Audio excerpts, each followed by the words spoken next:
حضرت مغیرہ بن شعبہ ہیں، ان کا نام میں خاص کر کے لے رہا ہوں، حضرت مغیرہ بن شعبہ ہیں جن کے متعلق کہا جاتا ہے ہم اس وقت ہوتے تو مغیرہ کے خلاف تلوار اٹھا کے آتے۔ آج کا بندہ کہتا ہے، آج کا 15ویں صدی کا، میں اس زمانے میں ہوتا تو مغیرہ کے خلاف تلوار اٹھا لیتا۔ جو مغیرہ ان 1400 صحابہ میں شامل ہے اور میرے نبی کی پیٹھ کے پیچھے چہرے کو چھپائے ہوئے تلوار ہاتھ میں لے کے پہرے دار بنا ہوا ہے، اس کا سکا چچا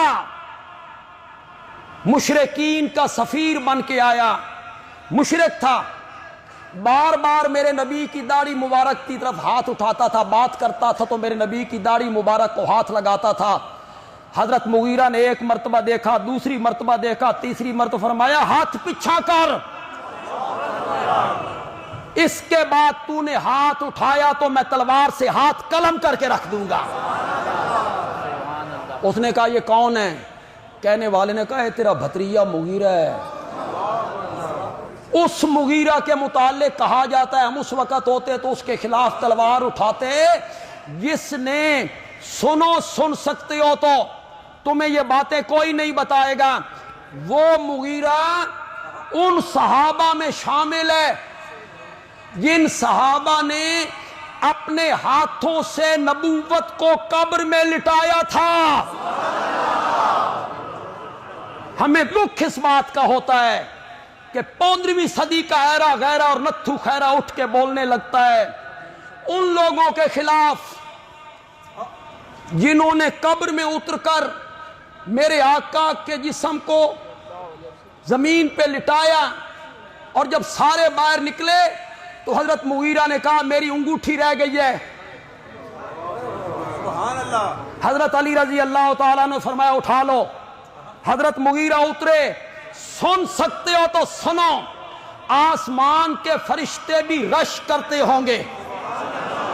مغیرہ رضی اللہ تعالیٰ عنہ، میں تیری قسمت پر، شرف پر، بخت پر، میرے ماں باپ قربان، یہ ساری امت قربان۔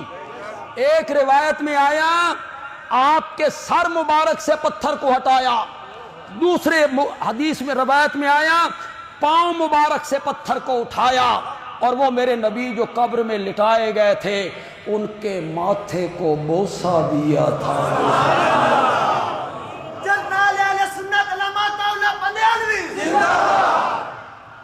پھر کہنے لگے ڈالو مٹی۔ صحابہ نے مٹی ڈالنی شروع کی، ان کے گھٹنے تک پہنچ گئی۔ اس کے بعد یہ قبر منور سے باہر نکلے اور فخر سے کہتے تھے سارے صحابہ میں یہ شرف مجھے حاصل ہے کہ نبوت سے سب سے بعد میں جدا ہوا ہوں۔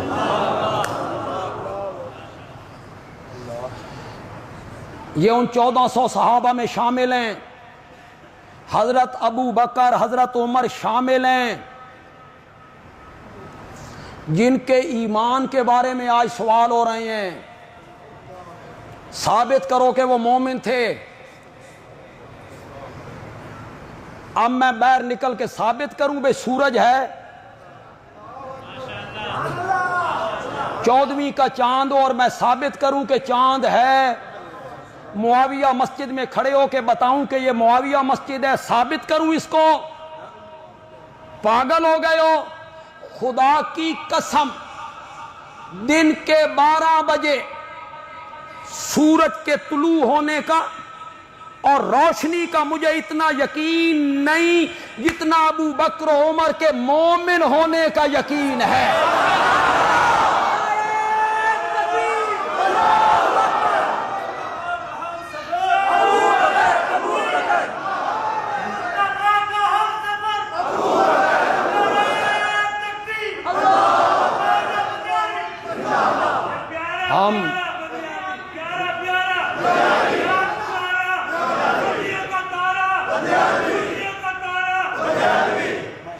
ہم پتھر کے بنے ہوئے نہیں ہیں،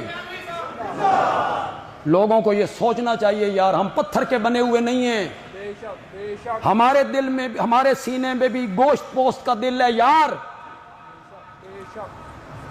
جب ہمارے کان میں یہ خبر پہنچتی ہے فدق کے لٹیرے،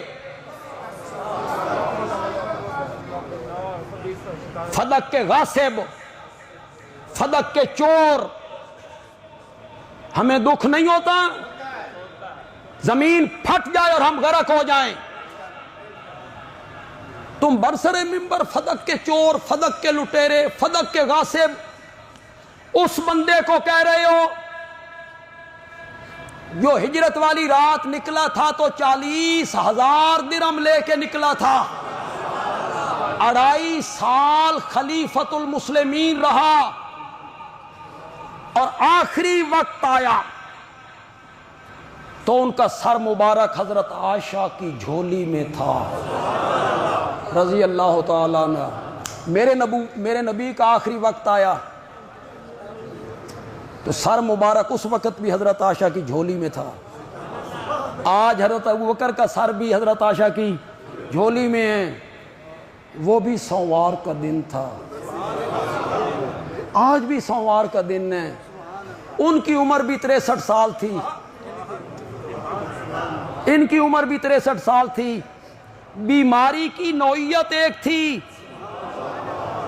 بیماری کے ایام ایک تھے، جس تختے پہ غسل دیا گیا وہ تختہ ایک تھا،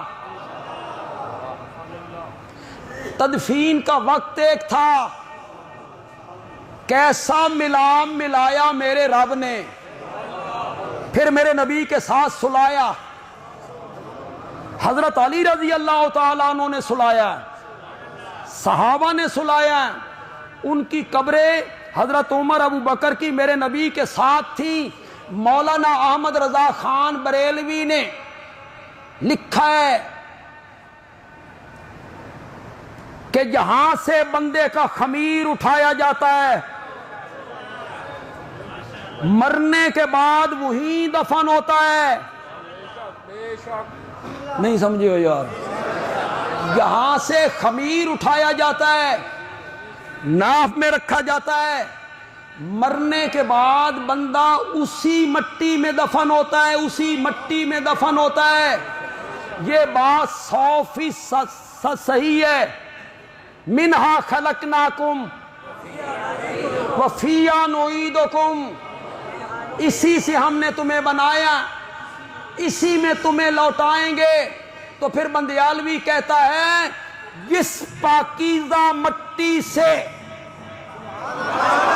اگلی بات تو سمجھ جانی چاہیے، اگلی بات تو سمجھ جانی چاہیے، جس پاکیزہ مٹی سے آمنہ کے لال کے وجود کو بنایا گیا، اسی پاکیزہ مٹی سے ابو بکر و عمر کے وجود کو بنایا گیا تھا۔